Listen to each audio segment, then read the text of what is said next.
तर शिवसेना प्रमुखांच्या जयंतीच्या निमित्तानं दोन्ही शिवसेनांकडून शक्ती प्रदर्शन केलं जाणार आहे।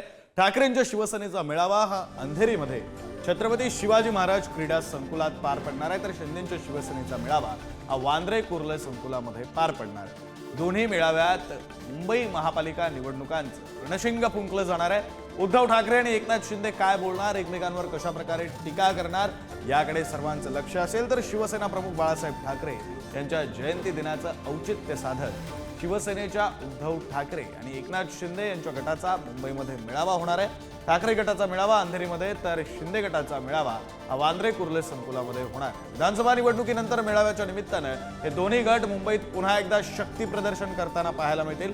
आगामी स्थानिक स्वराज्य संस्थांच्या निवडणुकांचं रणशिंग दोन्ही गट या निमित्तानं फुंकण्याची शक्यता आहे। खास करून बृहन्मुंबई महानगरपालिका निवडणुकांच्या अनुषंगानं हे मेळावे महत्त्वाचे मानले जात आहेत आणि त्यामुळे नव्या वर्षात होणाऱ्या मेळाव्यात पक्षप्रमुख उद्धव ठाकरे आणि उपमुख्यमंत्री एकनाथ शिंदे काय बोलणार, याकडे सर्वांचं लक्ष असेल।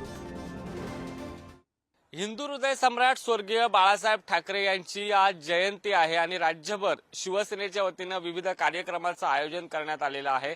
एकनाथ शिंदेंच्या शिवसेनेकडून भव्य दिव्य असा कार्यक्रम मुंबईतील बीकेसीच्या मैदानात होतोय। शिवोत्सव आज साजरा केला जाणार आणि मी याच ठिकाणी आहे ज्या ठिकाणी हा भव्य दिव्य असा शिवोत्सव होणार आहे।